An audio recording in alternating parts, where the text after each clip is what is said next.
I'm Maggie and welcome to our cabin. In today's video we're going to be sharing with you our build of our off-grid water system. We're doing a rain collection system, and so we're going to be building a water tank for our rain to collect into, and then we're also going to be building a shed to store that water tank in.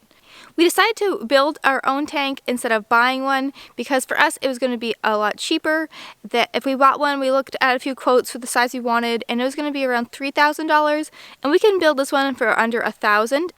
And the reason we're building a shed to put this water tank in and not just having it outside like a lot of people do with those plastic totes that are like 250 gallons or something, and they're in like a metal cage. That's really popular and that's really great. But if it freezes in your area, those can freeze, and it gets to be cold here in Canada. And so we wanted to be able to put those tanks under our cabin and insulate under it to try to keep it above freezing. And so we wanted a lower profile tank.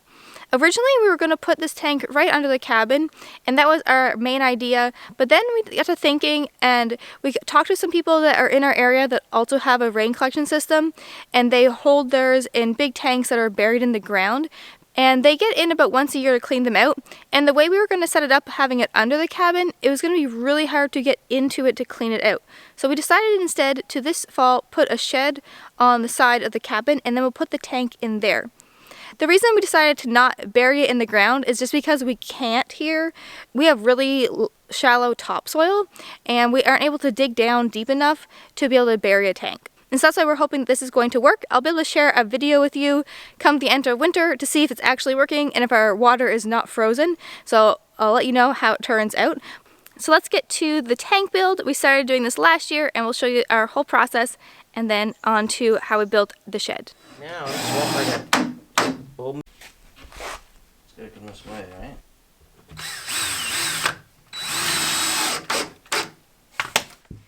So to put this water tank together, we first laid out the base, and my father and grandfather got a start on this before I arrived. And they laid out 3 2x4s and then put the 3/4 inch plywood on top of that. And they did it the width of a piece of plywood just to make it simple. So it's 4 feet wide, and that also fits really well under our cabin. And so after the base was laid out, we then put on plywood on the sides. So we put the ends on and then the sides on and screwed it on at the base.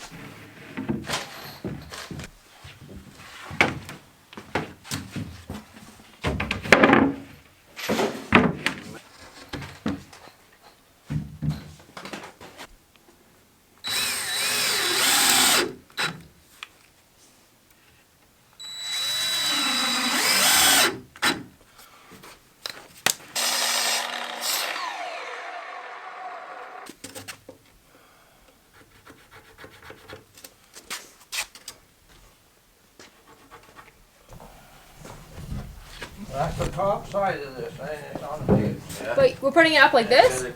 Yeah, that'll be stronger. Okay. Yeah. Now it's gotta go this way 3.5 inches. Oh, okay. That's smart. Okay, right there.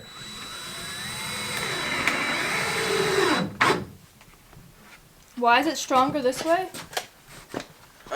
Because the force is gonna be that way. So 3.5 inches. Oh, it's better than If it was on its flat, it'd only be 1.5 inches thick, pushing out. I see. And it's easier to bow it.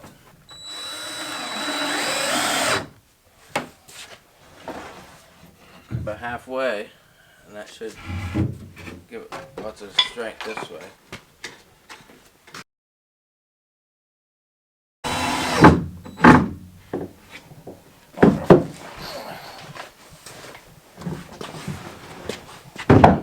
You might have to lift your end up or down, Maggie, to get it to... That's way Okay, down. right there. Right there by these your seams, Joe.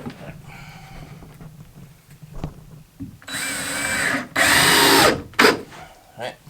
How much did you say they said it cost for a 500 gallon tank? For 500 gallons, it's going to be $2,000 plus shipping. So, and shipping probably be... It might have been $2,000 including shipping. So 750 gallon one would be even more. And I can't believe it. It's right on. Well. Just like you meant it to be that way. Yeah. I think we planned it that way.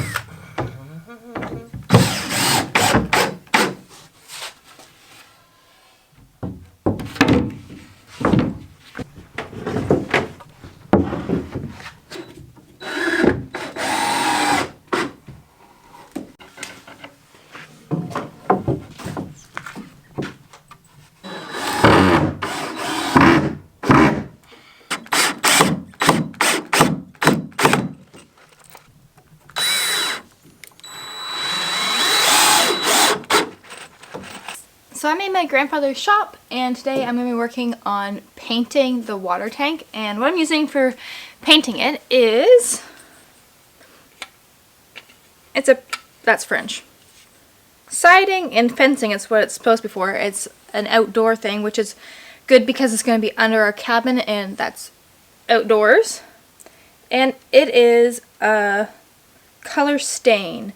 So the reason we're doing this is just to seal the wood, since it's going to be under the cabin. It's full of water, there's a lot of moisture, and we just want the wood to last us. So we're going to be staining the entire tank, and then we'll be putting the lining in after it's all dry. So it'll be good and sealed and ready to store the water. My father and grandfather worked on the other day when I wasn't home. They worked on sanding out the inside of the tank, and they painted the inside with the stain, and now I'm going to be doing the outside.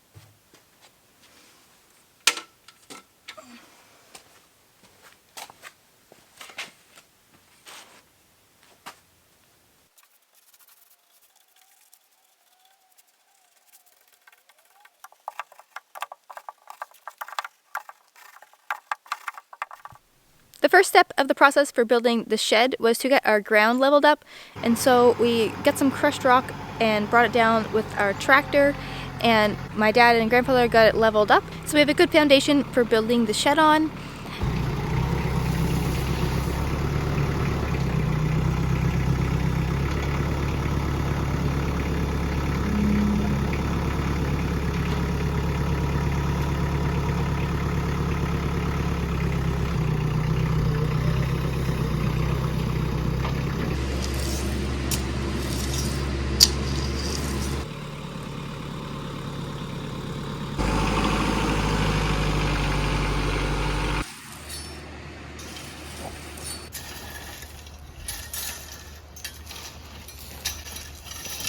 And then once the rock was all level, we started with putting some 4x4 pressure treated wood down as a base. This is just like a shed off the side of the cabin, so it's not actually attached to the cabin in any way. That way, if the ground moves, the cabin won't be impacted. We live in Canada where it's really quite cold, and so the ground freezes and thaws, and there'll be frost heaving, and so this shed might move a bit, but we decided that that's all right. We weren't going to do a big fancy foundation for this. It's just a shed to put a tank in so that the water doesn't freeze. So once we had those 4x4s laid down, they were reclaimed from my grandfather when he was tearing down one of his projects. So that was great. We were able to reuse those. And then we decided to put tar on the bottom of those 4x4s. I got that job of painting those on. And the reason we did this was just to protect the wood in case moisture got there, which it probably will. It's sitting right on the ground. And so just to protect it from moisture and to avoid rot. And that's also the reason why we decided to put the 4x4s down, that if they ever rotted, but hopefully it won't be for a long time because it's pressure treated and the tar is on there. But if that happened, we could lift the shed up, replace the 4x4s, and set it back down. We're gonna want, that's 18 feet. How long is this whole thing? I don't know. 18 feet. Is that the same size as the box, or is it a little bit bigger? It's a little bigger. It's like 6 feet more. Perfect. That means I can put my root vegetables in. There's room in that end for stuff. While I was doing the tower and my dad and grandfather were working on getting everything level, Eric was inside working on some doors for our pantry, and so he was building those.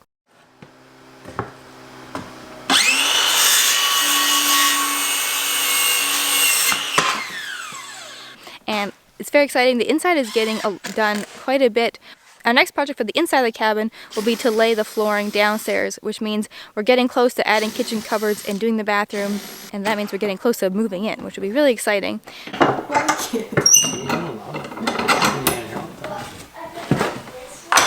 Her puppy dog. There, it's done, dear. One down. One down. You stand it up and see what it looks like. I think it'll look nice. Yeah, it's full of gappy. Oh well. It's a cabin, dear. Garden door. But while the weather's still nice, we want to get as many outdoor projects done as possible. Where do you want him, Dad? It's over there? Right here. Lean him in it. Like lean him up here? That's it, yeah.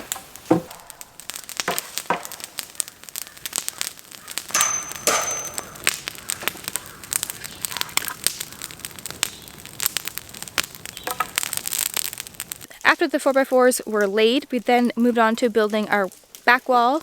Eric and my dad worked on putting the wall together, and I worked on cutting out all of the studs so that they could build it.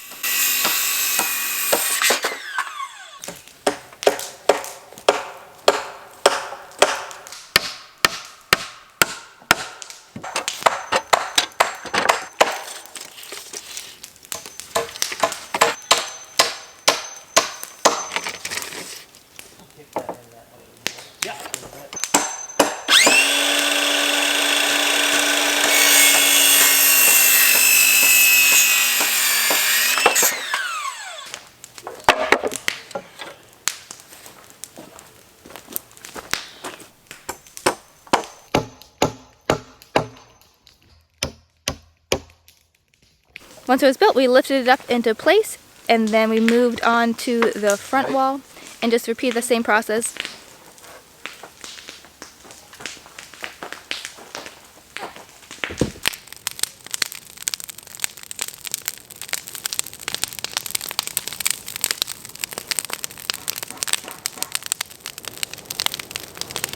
The axle of the truck.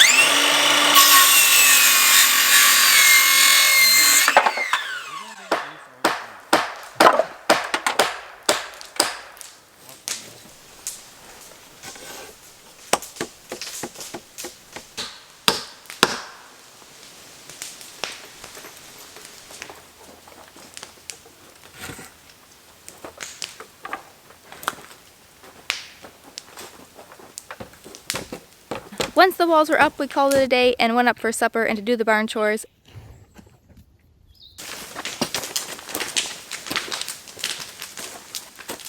And then Eric came back down, and then he worked on later that evening putting the rafters up so that we're all ready to put the roof on the next day we have to work on this project.